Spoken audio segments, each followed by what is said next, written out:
سعداء بأن نستضيف في هذا اللقاء الأستاذ يونس شوقي، مدير مركز المسعفين بأنفا بعملة أنفا والمنسق الجهوي للهلال الأحمر المغربي جهة الدار البيضاء سطات. يونس شوقي، مرحبا بك. أستاذي، من خلال هذا اللقاء غادي نحاولوا نسلطوا الضوء على الأنشطة اللي كيقوم بها الهلال الأحمر المغربي من تكوين ومن أنشطة موازية. أستاذي، ممكن تعطينا تعريف للأنشطة اللي كيقوم بها الهلال الأحمر المغربي؟ الهلال الأحمر المغربي كمنظمة إنسانية كتخدم في الطابع الإنساني مساعدة المتطوعين في جميع مجالات الحياة، جميع ميادين الحياة. مثلا كيبدا الأساس للهلال الأحمر المغربي هو تكوين الإسعافات الأولية، جميع الأنشطة ديالو لا على مستوى الإسعافات الأولية الأساسية أو على تكوين الإسعافات الأولية على شكل فرق. كما هناك أنشطة موازية مثلا رفع مستوى القدرات أو الكفاءات ديال المتطوعين في مجال اللغة الفرنسية ومجال المعلوماتي وكذلك تدريب داخل المستشفيات من أجل المساعدات لوزارة الصحة في نقص الاحتياج أو الخصائص التي يكون عندهم، كذلك تأهيل هاد المتطوعين غدا أو بعد غد إن شاء الله وجود الشغل بعد المساحات أو بعد العيادات. فيما يخص الأنشطة اللي كنقوموا بها كذلك اللي هي أهم في الجانب الإنساني، كاين حاجة للحفاظ على البيئة، هذا الشيء الأساسي لتغيير سلوك الإنسان ما يبقاش ما يسكن أو ما يدير واحد السلوك ديال كيفاش تدبير يعني الأزبال، هذا بشكل أهم. نقطة ثانية اللي هي الحفاظ على البيئة، اللي نتمنوا لأن البيئة هي الحياة، البيئة هي الأشجار، هو التنفس، هو الأمراض إلى غير ذلك. دونك هنا فاش كنحاول نحافظ على البيئة كنحافظ على اليسار ونحافظ على الصحة ديالنا. دونك كنحاول نكون كيفاش الانسان على الاقل كيدير واحد الشجره، كيفاش يدير واحد النبته داخل الجرده اللي عنداه يحافظ عليها ولا على الاقل يساهم فيها. النقطه الثالثه اللي هي اصدقاء المرور او الحفاظ على السلامه من حوادث السير، هو اللي كيكلف الدوله واحد العدد ديال الملايين وعدد ديال المصاريف والتعويضات والجانب الصحي الى غير ذلك، اللي كتضيع فيه ارواح وكتشرد فيه عائلات بضياع احد الافراد اللي كيكون كيعولها.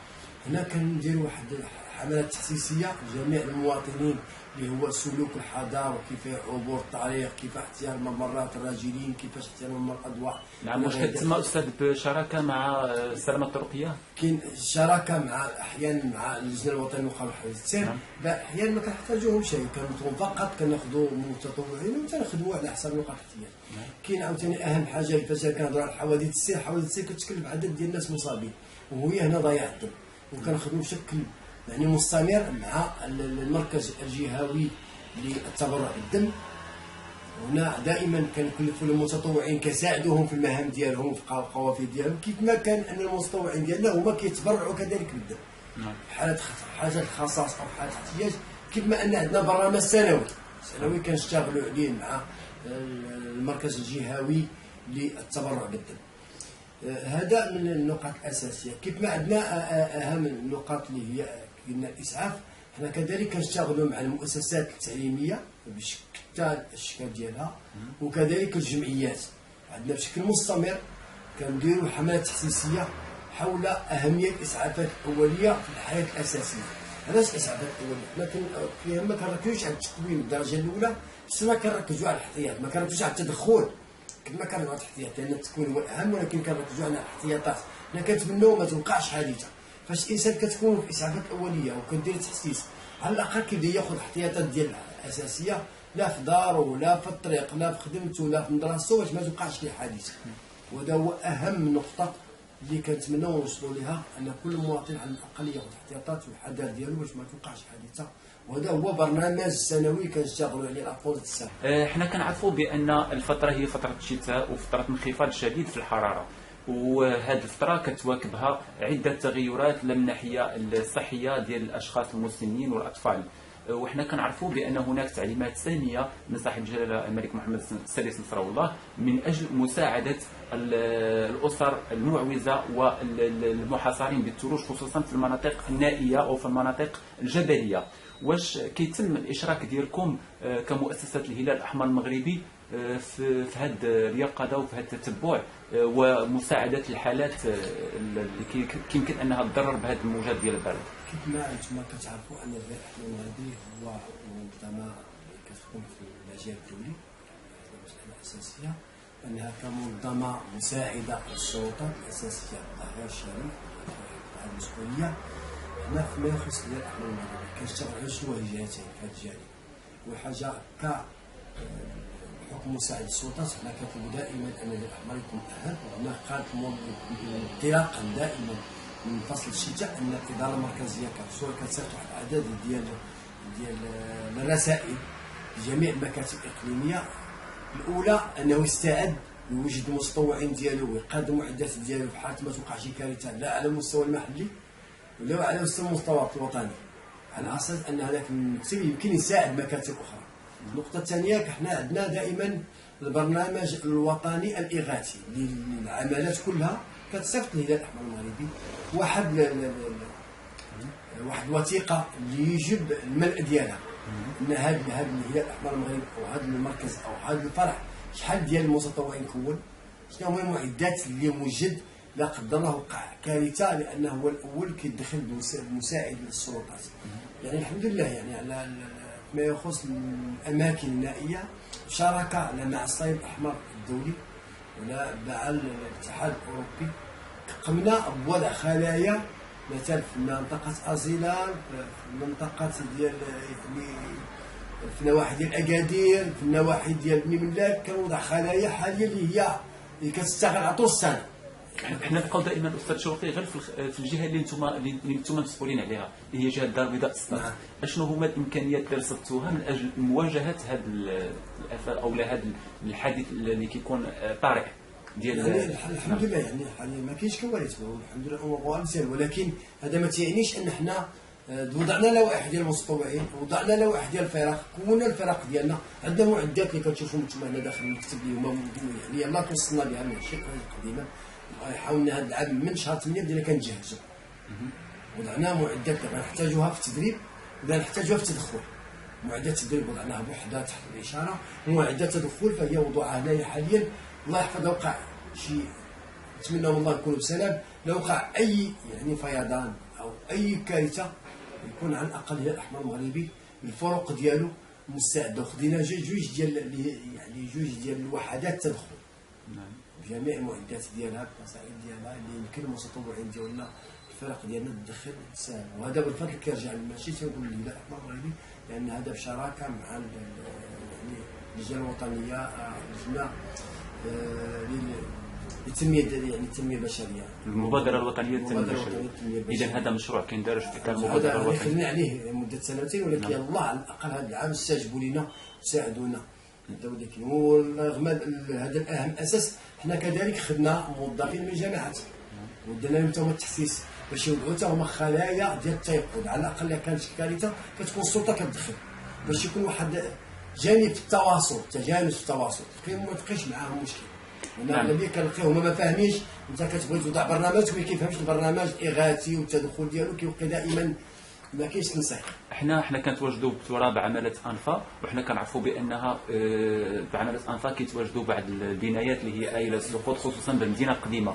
شنو هي المساعدات اللي كتقدموها لهذه الفئات خصوصا كبار السن؟ وحنا عرفنا بانكم نظمتوا حملات تربيه في الاعوام السابقه خصوصا بالنسبه للامراض السكري اللي كيعانيوا من مرض الروماتيزم. هناك ما يخص يعني عملات انفا كنوقع اجتماع على مستوى العماله. اول حاجه بحكم البرد اللي تيكون بحكم فصل الشتاء تيموتوا عدد ديال الناس هذوك الاخص اللي تيموتوا في الشارع، تيباتوا في الشارع، تعيشوا في الشارع، تيموتوا في الشارع.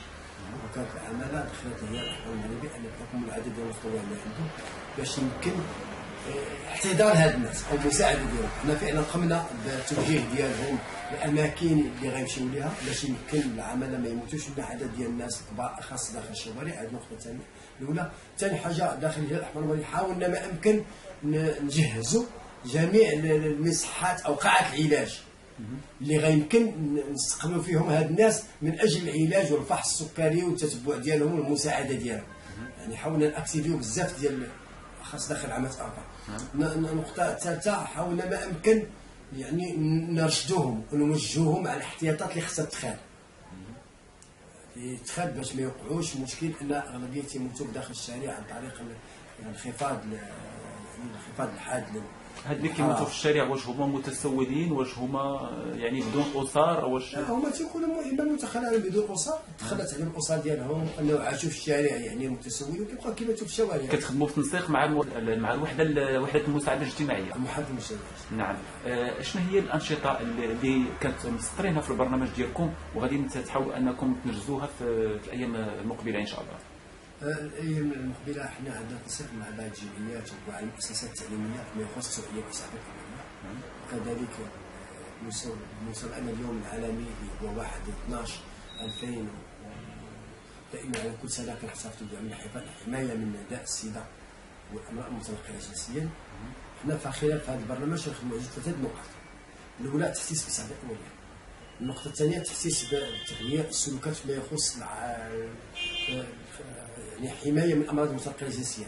النقطه الثانيه كنهضروا على التغذيه السليمه، لان هذا البرد الناس اللي تفهم الاكل تا هو كيساهم الحفاظ على الحراره وما يمرضش بعد الاوبئه كالزكام اللي كيجي بشكل كبير، الحفاظ البوله باش يكون الام على الجسم كما قلتي روماتيزم، وكذلك كيفاش الحفاظ على السكري ما يصابوش، كيفاش الحفاظ على الضغط ما يتصابوش من الامراض. خصوصا الناس اللي كتعدى السن ديالهم 40 سنه كنديرش القافله الطبيه كندير في هذا الوقت ضروري، لان درنا برنامج سنه مع الهلال الاحمر الوطني بالتحسيس حول التغذيه السليمه. فعلا قمنا في هذا البرامج كنستخدم 3 البرامج 3 الانشطه يعني بصيغه واحده اللي غيستافد من الاسعاف. كنعطيو رسائل تثقيفيه في الاسعاف وتغيير السلوك فيما يخص الامراض المتنقله جنسيا، وكذلك رسائل تثقيفيه وتغيير السلوك فيما يخص التغذيه السليمه والاغذيه اللي خصها تكون في هذا الوقت المناسب اللي هو الفتره اللي كتكون انخفاض درجه الحراره.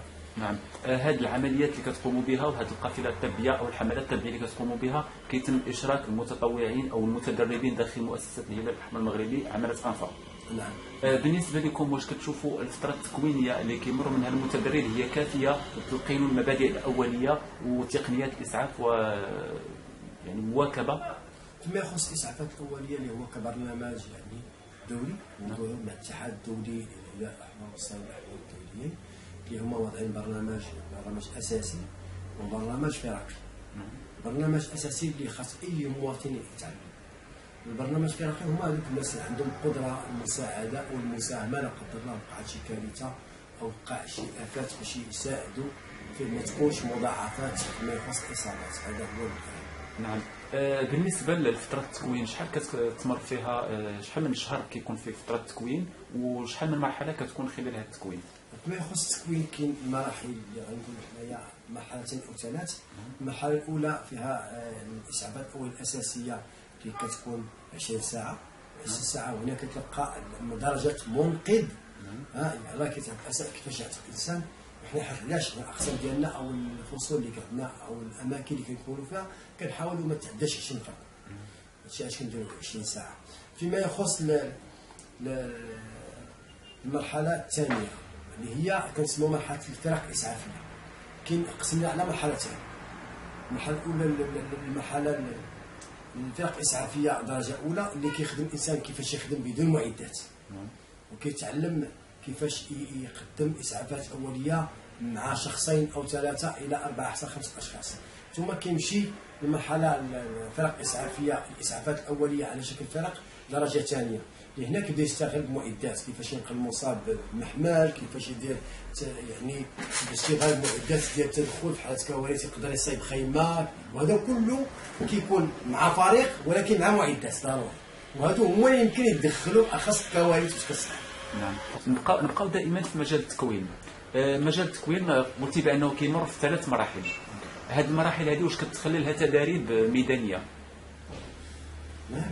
فكل تدريب تياخذ معاه يعني فيما يخص نعطيك طريقه التدريب. عندنا حنا التدريب كيبدا مرحله نظريه اللي ما هيش كبيره بزاف ثم مرحله تطبيقيه. وهذا هو الاهم. تقريبا دائما لا غنمشيو للمرحله الاولى كتلقي واحد 20-30% نظري و70% تطبيقي. كنمشيو للمرحله الثانيه او الثالثه او الفرق الاسعافيه كاين فيها تقريبا ما بين 40 حتى 50% نظري وما بين يعني 50 حتى 60% تطبيقي. هذا هو يعني هذا التطبيقي واش كيتم في المستشفيات او لا كيتم في فضاء مفتوح؟ لا هنا تيكون داخل الهلال الاحمر المغربي في فضاء مفتوح او داخل مركز الهلال الاحمر او فضاء مفتوح. ولكن ما يخص التدريب داخل المستشفيات فهي يعني تدريب تكميليه. لان حنا علاش نخدموا القوافل الطبيه، تنخدموا مع وزاره الصحه في لحظه لا كانت كوارث او كانت اصابات او كانت شي حاجه كنحاولوا نساعدوهم. اذا هنا كنساعدوهم في ايامات، اول حاجه كيتعلموا داري الاحتياطات وطريقه التدخل وطريقه العمل بالتنسيق مع وزاره الصحه داخل المستشفيات. ثاني حاجه كيتاهلوا هما ما ياخذ التكوين، يعني اللي خدوا التكوين ديالو الى قدر الله وقع كارثه يكون في المستوى المعهود، ما يكون تنسيق دائجا يعني ديجا وقع، ما يكونش يعني يلا غنبدا نتواصلوا يلا غنبدا نتجالسوا او نتعاونوا بيناتنا. دونك كنكونوا ديجا ولفنا بعضياتنا فاش كيكون شي كارثه كنعاونوا بعضياتنا، لان حنا كنكونوا مساعدين السلطات اخص وزاره الداخليه فيما يخص الوقايه المدنيه، وفيما يخص وزاره الصحه فيما يخص الاوبئه فيما يخص كذا كنكونوا عمليات تحسيسيه للمواطنين، لان وزاره الصحه كتعتمد بزاف على المتطوعين ما يخص اوبئه او يكون شي امراض او يكون التوعيه بما يخص الوضع يعني التلقيحات. الهلال الاحمر المتطوعين هما اللي تيكونوا هذوك الرسول اللي تيوصل للمواطنين هذاك بزاف ديال هذوك باش يمشيو المستشفيات او ياخذوا الاحتياطات او الى غير ذلك. خلال التدريب التطبيقيه او الدروس التطبيقيه كنشوفوا بانكم كتعتمدوا على المناطق الجبليه بكثره. شنو المغزى من هذه التدريب اللي كتكون في المناطق الجبليه، واش كتواجهكم فيها بعض الصعوبات؟ هنا فيما يخص بعض التدريب تقوم بأما التدريب كاين كثير. منهم التدريب كاين التدريب على مستوى كما قلنا حوادث الطرقات اذا تخرجوا تكونوا بوحدو، كاين الحوادث المنزليه، كاين الحوادث البحريه، وهناك المغرب كان باستضافه مع التنسيق مع الصليب الاحمر الالماني قامت المنقذين البحريين. وعندنا ما يخص الجبلي. الجبلي لانه هو من الاسعافات اللي كيكون فيها صعوبه، لان الجبال كتطلب لياقه بدنيه باش تنزل واحد المصاب من الجبل او تطلعوا لان غتمر واحد المكان فيه علو. هنا كيطلب لياقه بدنيه. هما كيحاولوا يديروا جوج حويجات، مرحله اللي كناخذوا حنا بحال شبه راحه تخرج لواحد المكان فيه الطبيعه وفيه كذا. ثاني حاجه كيتدربوا في هذيك الاماكن على التقنيات بشكل كبير، لان كيطلب قوه وكيطلب جهد وكيطلب كفاءه. نهار كيجي كيبغي يدخل في اماكن بسيطه او كيدخل في اماكن عاديه ما كيكونش عنده صعوبات، لان هذا زعما اصعب كيجي دائما التدخلات الاخرى عاديه سهله. خلال التصريحات ديالكم استاذ شوقي جات الذكر ديالكم بان المبادره الوطنيه هي شريك بالنسبه للمشاريع ديالكم، الى اي حد نقولوا بان المبادره الوطنيه هي شريك به؟ ما نقولش ان هي يعني كان عندنا اول مشروع واحد اللي ربما سنتين او 3 سنوات عطينا عليه من اجل احتضان المعدات ولا قدرنا وقع كوارث او وقع ما كانش يعني الهلال الاحمر شريك في اول مشروع وقع هذه من نهار. يعني انا كنت في الهلال الاحمر المغربي اول مشروع قمنا به مع شراكه مع المبادره الوطنيه للتنميه البشريه. كاينه مشاريع مستقبليه اللي غتكون فيها المبادره الوطنيه شريك لكم كهلال احمر المغربي؟ يمكن يتيسر، لان احنا بغينا نكونوا جميع موظفين العملات جميع موظفي الجامعات فيما يخص التأهب والاستعداد للكوارث، ووضع خلية ديال التيقظ اللي يحفظ من نتمناو ياخذوا احتياطات باش ما توقعش كارثه ولا حاجه، يعني لا بريفونسيون السلامه بدرجه الاولى ثم تدخل الا كان، لان جانب السلامه ما نتسناو حتى توقع كارثه. الا هاد الناس فهموا كيفاش كتوقع كارثه كيفاش وقع غنبدا نخدموا على الشكل العادي اليومي، فهمتي، للسلامه من حوادث السير، للسلامه من الاوبئه، للسلامه من الفيضانات، للسلامه من وهذا كيوقع عمل يعني يومي ماشي يعني السلامه خاص كيفاش تنظف قنوات المياه ماشي حتى يجي الشتاء ونحلو، كيكون دائما خاص يكون تنسيق مع الناس ديال اليديك باش يديروا الكونترول. عاوتاني الاوبئه ما نتسناوش حنا تيوقع الوباء باش ندخلوا، كيكون عندنا احتياطات كيفاش نساهموا في يعني الوقايه من الازبال، كيفاش الوقايه من يعني الفئران والجردان، كيفاش الوقايه من الناموس ومن الذباب. هذا اللي عمل يومي حنا اللي بغينا نوعيو به هما يشتغلوا عليه. عاوتاني ما نتسناوش تيجي لنا البحر ويبقى الغرق، يعني كيفاش ناخذوا احتياطات على مستوى الاصطياف، الحمايه ديال الشواطئ ديالنا، الحمايه ديالنا، التدبير الاماكن ديال البحار اللي كيكون فيها ازبال كذا، وكيكون فيها كذلك دوش بارفوا المياه ما نقياش الى غير ذلك، احتياط اننا بعض الاحيان بعض الشواطئ كتكون فيها بعض الترسبات ديال البواخر او السفن اللي كيرميو لنا بعض الاحيان كيكون استغلال بعض الحوت اللي غير صالح للاكل ويوقع تسممات. حنا عندنا عده برامج تكوينيه اللي بغينا هاد الناس يوعوا بهم ويشاركوهم، لان اصلا هذا برنامج دولي. نعم. اللي كناخذ الاحتياطات اللازمه ما توقعش لنا لا امراض ولا كوارث بشكل يمكن لك تقربنا من التخصصات الاخرى اللي كيزاولها الهلال الاحمر المغربي عملة انفا من غير الاسعافات الاوليه؟ كاين الاسعافات الاوليه الاساسيه، الاسعافات الفرقيه، كاين اضافه اخرى، كاين الحمايه من الامراض المتنقله جنسيا، الحمايه من الحوادث المنزليه، نعم. السلامه من حوادث السير، دونك عاوتاني التغذيه السليمه، وكاين الامراض تتبع الامراض المزمنه، الناس اللي كيكون داء السكري والضغط الدموي، الاحتياطات اللي تتخذ بالنسبه لهاد المصابين باش ما تكونش عندهم مضاعفات. وكناخذوا كذلك التغذيه السليمه اللي هي اهم نقاط الانسان كيمشي على يعني تطور الحياه، كيمشي واحد النمط ديال الاكل، ما كيمشيش انه بعض الاحيان عنده امراض مزمنه او احتياطات اللي خصها تتخاذ على حسب الفصول الى غير ذلك. حنا كنوعيو هذا الشيء. حتى كذلك الناس اللي تكون عندهم فقدان بعض المواد الاساسيه في التغذيه بالنسبه للام والرضيع الام الحامل والرضيع الى غير ذلك، الاحتياطات اللي خصها تتخاذ فيما يخص التغذيه السليمه. نعم. حنا كنعرفوا بان الهلال الاحمر المغربي، مؤسسه الهلال الاحمر المغربي كانت كتعطي دروس في محو الاميه، كانت كتعطي دروس في الخياطه والفصاله، كانت كتعطي دروس في السيراميك. واش هاد الانشطه او هاد الدروس واش باقيين مستمرين في الوقت الحالي او لا ما بقاوش؟ فيما يخص يعني الخياطه حيت كاين بزاف التجربيات اللي جات هذا العمل. الهلال الاحمر المغربي ما بقاش عنده اقبال كبير على هذا الشيء، هذا الشيء علاش ما بقيناش يعني كنشغلوا. وكاين بعض المراكز، انا بالنسبه كنهضر معك على عمل انفا. نعم. اما مراكز اخرين كاين بعض الاماكن اللي باقي كيشتغلوا كثير، عندهم مراكز، عندهم اقبال، عندهم يعني متطوعين او متكونين او مستفيدين من هذه التكوينات. مما يخص عمل انفا حنا ما عندناش، ما بقاش عندنا مراكز، حتى مراكز كانوا تسدوا بعض الاحيان طارقين. فيما يخص حنا يعني التوجه ديالنا، حنا قمنا بالاعلاميات اللي هي تضافت عندنا بحكم الطلب ديالنا عليها، قمنا بها. كذلك عندنا اللغات، عندنا اللغات يعني هي الفرنسيه، وحاليا غادي حنا كنوجهوا الانجليزيه اللي هي غتكون كتكوين قار داخل داخل المؤسسه بحكم الاقبال او الطلب الكثير على هذا. كتكون كتكوين تكميلي، لان الوقت الحالي ما يمكنش الطالب يكون جاهل الاعلاميات، ما يكونش يكون جاهل للغات الحيه كالفرنسيه والانجليزيه، اذا هي تكوينات تكميليه. نعم. بالنسبه لهذه التكوينات التكميليه واش مقتصره على مراكز دول اخرى او لا في جميع المراكز اللي تابعه لنفوذ عمله انفا؟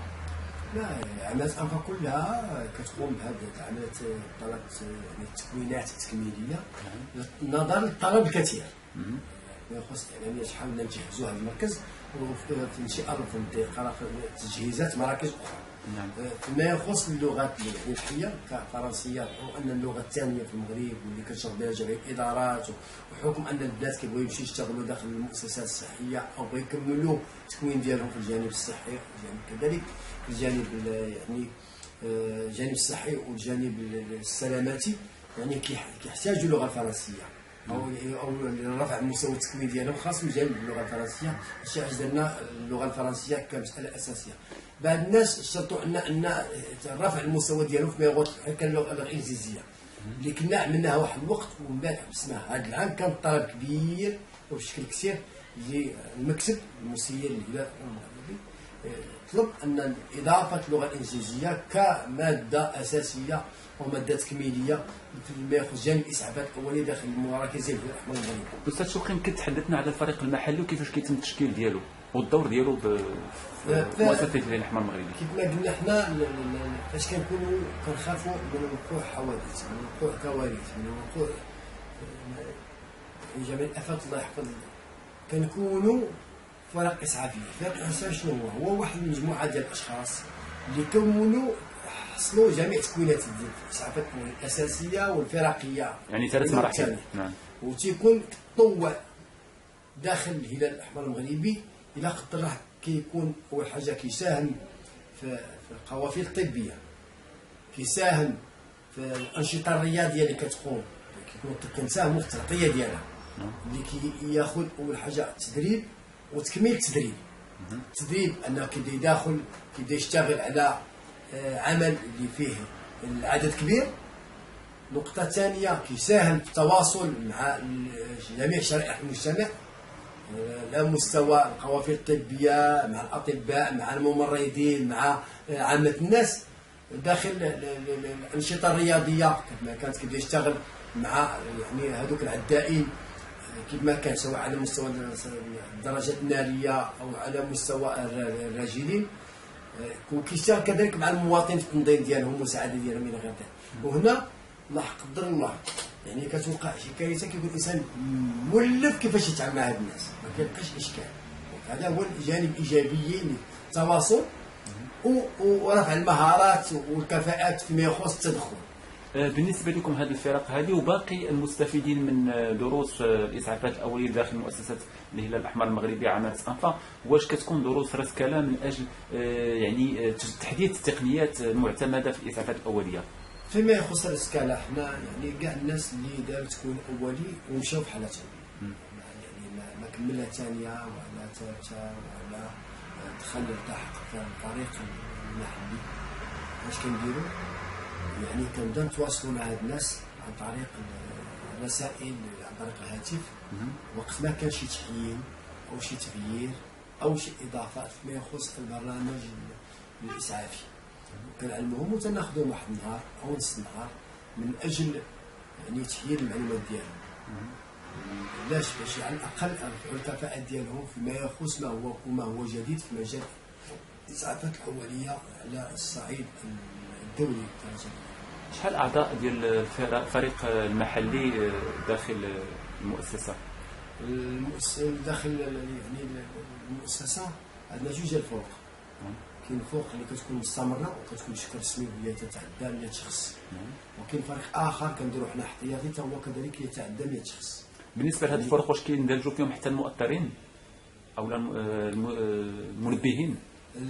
فيما يخص الفروق تيكونوا هما جميع المتطوعين اللي خاضوا المرحله الاولى والمرحله الثانيه حتى تم، لما كندمجوش فيهم المتطوعين لان المؤطرين ما كيعتبروش داخل هذا العدد، هما مستثنين هذا العدد لان هذاك يعني هو جزء من هما اللي كيقوموا بالاشراف، هما اللي كيقوموا بالاشراف على الفريق، هما اللي تيشراو في التوجيه ديالهم، هما اللي كيشراو على التكوين ديالهم، لان هاد الناس رغم ذلك تياخذ التكوين، تياخذ دروس وكيشرحوا شنو هما الكوارث، شنو هما التواصل، شنو هي الدعم النفسي، كنشرحوا عده تكوينات اخرى اللي كنحاولوا نتوسعوا فيها بشكل كبير باش هذا المواطن يكون عنده إلمام بشكل شمولي وبشكل مدقق فيما يخص الكوارث، فيما يخص الأنشطة اللي تقوم بها الهلال الأحمر المغربي بشتى الأشكال ديالها. بحال ما إلى كان أحد الأشخاص من الفريق المحلي أو من المستفيدين داخل مؤسسة الهلال الأحمر المغربي عمالة أنفا رغب أنه يكون مؤطر في المستقبل، أشنو هو الشروط اللي كتوفر فيه وكيفاش خصو يمكن يحصل على هذه صفة مؤطر؟ فيما يخص درجة مؤطر، نعم، هي من حق أي متطوع بدون استثناء شريطة. إذا كان بغى يدير مؤطر كيطلب شوية المستوى الثقافي، على الأقل يكون عنده على الأقل بكالوريا فيما فوق، باش يمكن على الأقل غدا يهيئ واحد من الدرس ديالو مسوقة، يمكن يلقاها قدام الناس ويمكن يدمجها. لكن حنا ما كيعنيش أن هذا الشيء كنهمش الناس أخرين، لأن كاين اللي يصلح التكوين وكاين اللي ما يصلحش التكوين. اللي ما كيصلحش الناس أو ما عندوش كفاءة باش يمشي للتكوين كناخذوا برنامج آخر ويمكن يساعدك في ضبط المعدات، يمكن يساعدك في يعني في التنظيم، يمكن يساعدك في أنشطة أخرى. عندنا عدد المؤطرين ماشي في الإسعافات ولكن كاين واش اخرين. واش كيتم تنظيم دورات من اجل انتقاء المؤطرين او لا انتقاء المنبهين داخل المؤسسه؟ ضروري، لان في حاله ما كيكون احتياج، لان الاطر عندنا كلها متطوعه، هذه الدرجه الاولى. مره يمكن الخير ديالهم او الاتحاد ديالهم او ظروف الحياه ديالهم كتجي عندهم، ماشي كينسى التطوع ولكن يمكن يغير المكان، يغير المدينه، يغير الشغل، يغير هذا كيجعلو كذلك كيمشي لاماكن اخرى اللي ما كيبقاش متصل بهذا المركز. وبعض الاحيان المركز كذلك كجانب اقبال اللي تعرف كنضطروا نحتاجوا بعض الاحيان يعني المؤطرين اللي كيجعلنا نديروا دورات تكوينيه لهاد الناس اللي خدوا معنا عام او عامين ديال التطوع ودخلوا بغيتوا يكونوا مؤثرين فندخلوا معنا وقت ما كان احتياج. نعم، شكون كيشرف على هذه الدورات التكوينيه او الدورات اللي كيتم من خلالها انتقاء المؤثرين؟ هذه الدورات التكوينيه تشعر على اطر من القسم المحلي اللي هو عمل سلطه، لان عندنا اطر مكونين كمكونين المتطوعين او مكونين المنبهين، كذلك كنستعينوا باطر وطنيه من الاشعار او التواصل مع الاداره المركزيه للهلال الاحمر المغربي. نعم، أستاذ شوقي يونس، كنشكرك على كل التوضيحات اللي قدمتوها لنا. أنتم منسق جهوي للهلال الأحمر المغربي جهة الدار البيضاء ستات ومدير مركز المسعفين عن عمالة أنفا. كنشكرك على كل التوضيحات وكنتمنى اللقاء ديالكم في فرصة قادمة إن شاء الله. كنتم معنا على المغربية نيوز.